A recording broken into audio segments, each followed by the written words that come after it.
The boulton pole turret is power operated by an electric hydraulic system providing the air gunner with constant power for training and operating the guns under all conditions. Unlike the Fraser-Nash turret, most of the boulton pole types cannot be armed when the aircraft is airborne. The arming is carried out on the ground by the armament staff. The purpose of this arming strap, which is being flaked into the ammunition box, is to provide a connection between one box and the other, so that as soon as this box is empty, the ammunition from the second box can be drawn up and re-fed to the guns. Care must be taken to flake the strap correctly so as to avoid stoppages when loading subsequent boxes.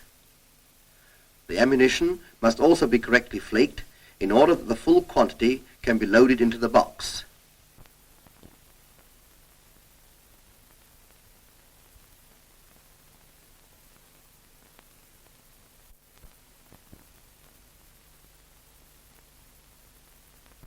The top end of the ammunition belt is then led through the rollers and the lid replaced.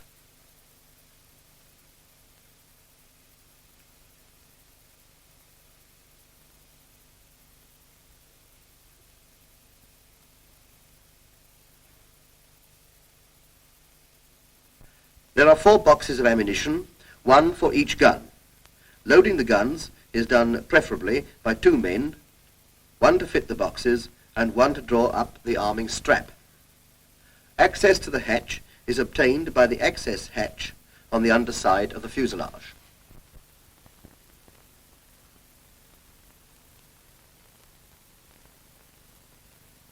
Three boxes have already been fitted, and we will now follow the operation of fitting the 4th box, which is precisely the same as the other 3. The top of the ammunition belt is attached to the arming strap, which is already in position from the gun. As the ammunition box is raised into position, the second armourer draws the arming strap out from the ammunition chute. The ammunition box is then locked into position in the turret.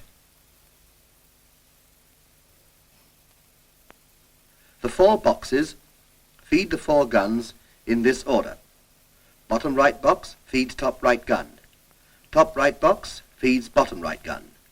Top left box feeds bottom left gun. Bottom left box feeds top left gun. This is the band from the bottom right box which feeds the top right gun. And this is the band from the top right box which feeds the bottom right gun. These bags are fitted to collect the spent cartridge cases and links, each bag holding returns from 2 guns. The bags are attached to the turret by a spring plunger at the top and by leather straps and 2 turn buttons at the bottom.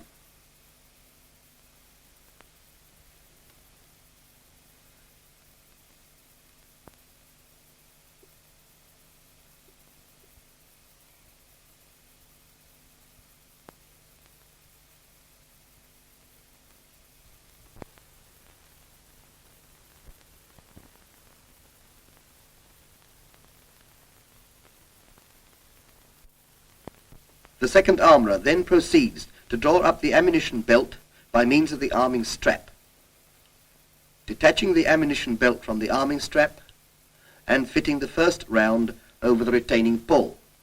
During this operation, the belt must be firmly held or it will slip back down the chute and much time lost in threading through the new arming strap. The transporter is then put down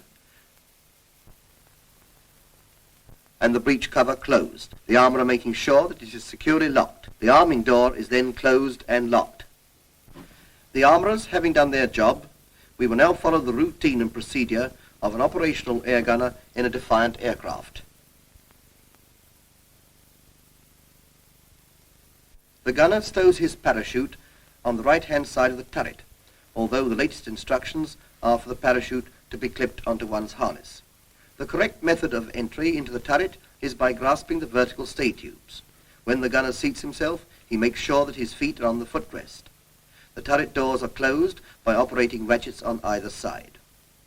Success with your firing in a 2-seater aircraft depends entirely upon the teamwork of gunner and pilot, and the strictest attention to every detail is vital. The experienced air gunner follows the routine as a matter of habit. Observe his actions. He plugs in intercom, ensures that free and engaged lever is in the engaged position. The sight switch is switched on and reflector sight tested. Firing switch is turned over to gunner, and he proceeds to cock his 4 guns. You will observe that this experienced gunner's movements are deliberate and unhurried. Each gun is cocked once.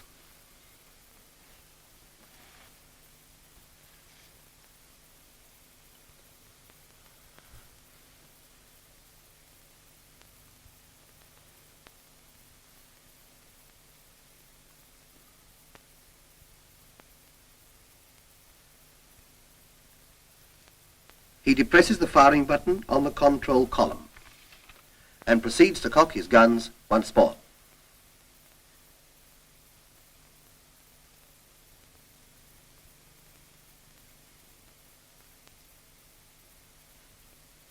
After each gun is cocked, the fire and safe is put to fire and the guns are ready.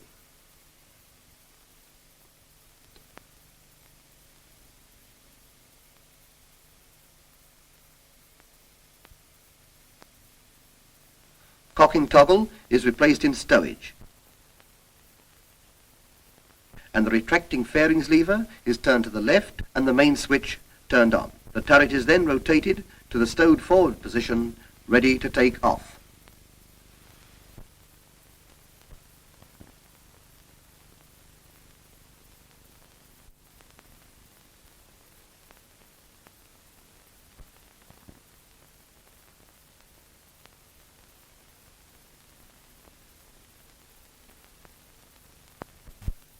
At the end of each flight, the air gunner rotates his turret to the aft position, which enables him to vacate the turret on landing. The turret can be rotated by hand, but the wise gunner rotates by power before engine is switched off by pilot. Before leaving the turret, all switches are switched off, fire and safe put to safe,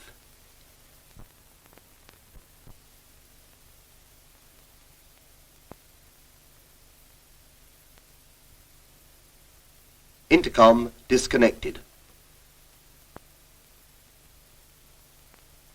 Pilot and gunner leave the aircraft for the ground staff to refuel and rearm in readiness for the next operation.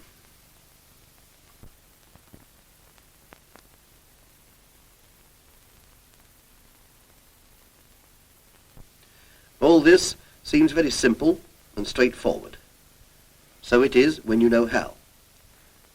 Let us therefore take the whole routine and procedure stage by stage, so that we can drill it into our minds and thus gain efficiency. Follow every action and movement of this airman and try to remember them in their proper order. Arriving at the aircraft, the airman pulls down the step on the wing and the footrest from the side of the fuselage, climbs onto the wing and places parachute in the stowage provided. As you may know, the position of an airman in his turret is not the most comfortable. It certainly is not an armchair seat, but he can adjust the seat for height so that every control is within easy reach. The height of the seat in relation to the reflector sight is important, and it should be adjusted so that one's cheek finds itself resting against the pad by just bending the body forward.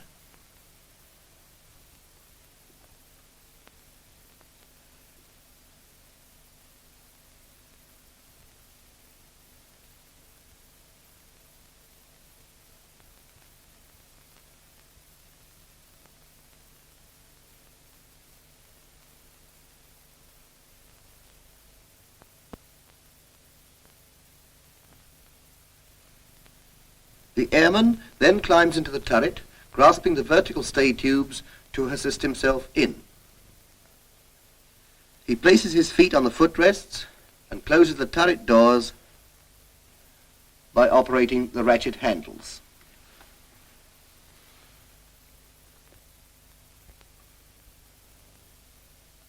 Now this is the view of the panel from the airman's eye line. Its apparent complexity is simplified by a close-up description of each component and the part it plays in the routine before the airman reports, "Guns OK." He first plugs in the intercom.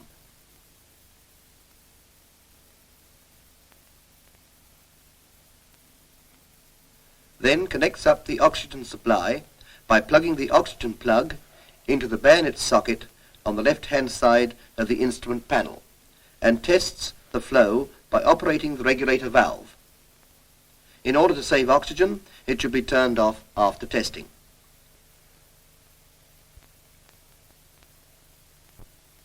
He makes sure that the free and engaged lever is in the engaged position. He checks his cocking toggle to see that it is there and replaces it in its holder.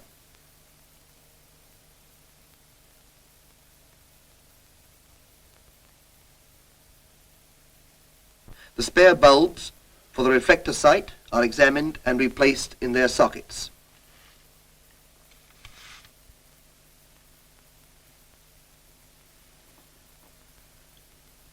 He checks the radius of the cheek pad for free movement, switches on and tests reflector sight.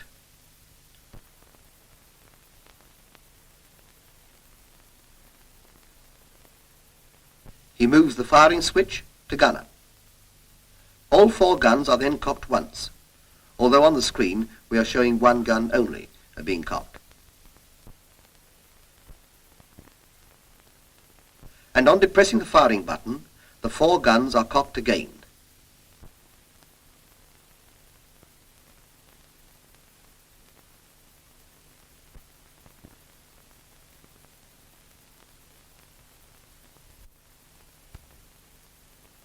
And the fire and safe units put to fire. The guns are now ready. He next moves the fairings contraction lever aside and switches on the motor switch. By grasping the control column and armature switch lever, he is able to move the control column in all directions.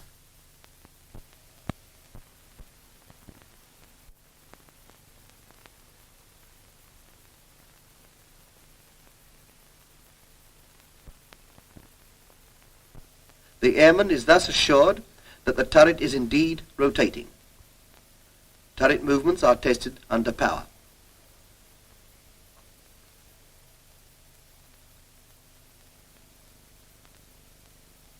The airman also tests the high-speed movement by depressing this high-speed button whilst the turret is on the move.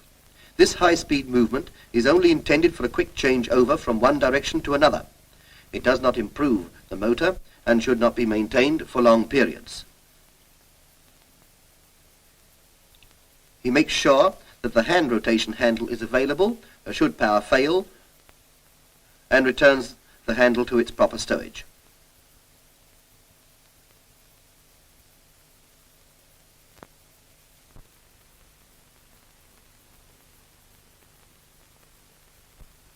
He then power operates the turret into the forward stowed position, secures his safety strap,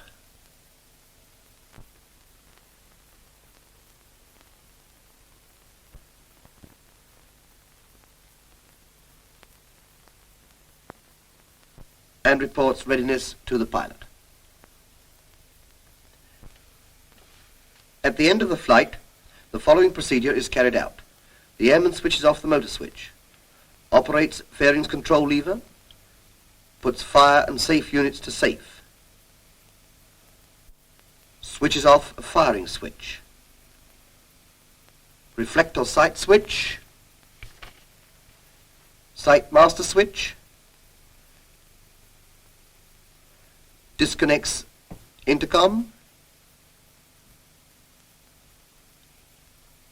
disconnects oxygen supply, unfastens safety belt, opens doors by pushing release handle forward, and vacates turret, taking parachute with him.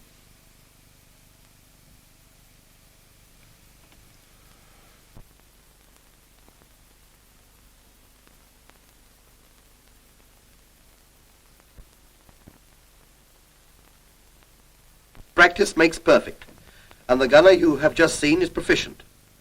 Let us now take you in a boulton pole turret for the first time. Discover how much you have learned and how much forgotten of boulton pole drill. Not a good start off. He is trying to get in the turret the wrong way by grasping the doors. You will find it much easier by taking a grip on the vertical stay tubes. Now don't forget to place your feet on the footrests, or you may get them badly injured when you start to rotate the turret. One thing no gunner ever forgets is to close his turret doors. For one thing, it becomes very drafty if you don't, and very few gunners ever forget to plug in their intercom.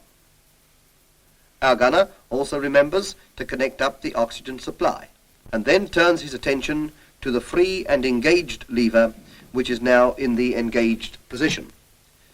But you cannot check your sight until you have switched on your master sight switch. Now he can check his sight,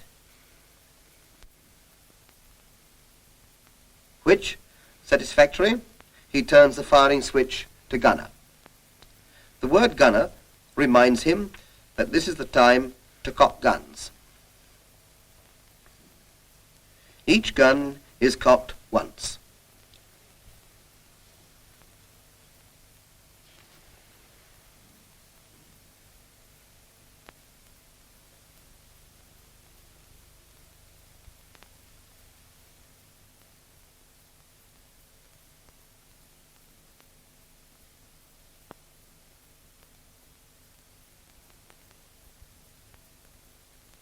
After the first cocking, the firing button on the control column is depressed. So far, so good. After all 4 guns have been cocked, the guns are cocked again.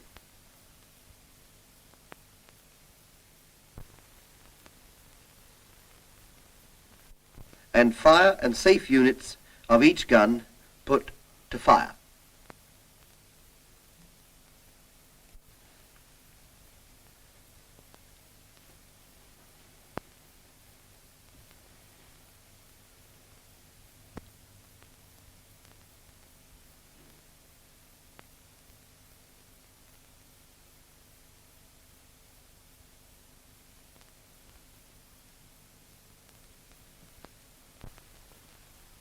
And I'm glad to observe that the cocking toggle is returned to its holder. But you can't power operate before switching on the motor switch.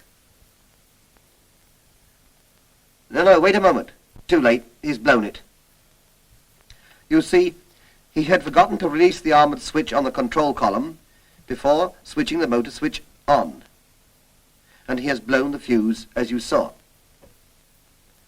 Incidentally, the gunner should always make sure that he has got spare fuses available. This matter rectified, the gunner can now operate the turret, which he proceeds to do, stowing guns in forward position, ready for the take-off.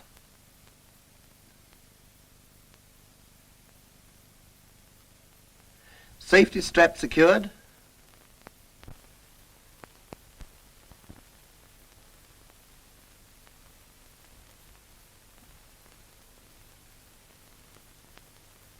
He reports guns OK to the pilot, and all is ready for the take-off of his first training flight.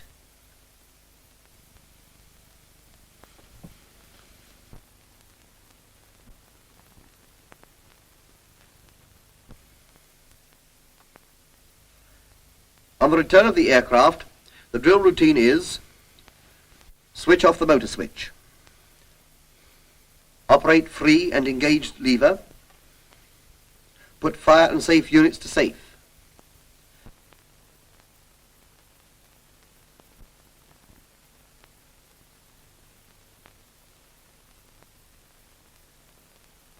switch off firing switch, reflector sight, sight master switch, disconnect oxygen supply and intercom, unfasten safety strap, open doors, by pushing release handle forward and vacate turret. Remember the sequence of the drill you have seen before and after a flight, because by doing each thing in the correct order, you will avoid making mistakes which may have quite serious consequences. Mastery of drill will make you more than just efficient. It will give you a greater degree of confidence in your guns and in yourself.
Hurricanes come home. Our fighters land after a brisk but successful encounter with hit-and-run raiders. Here's a typical scene at one of our fighter bases between battles.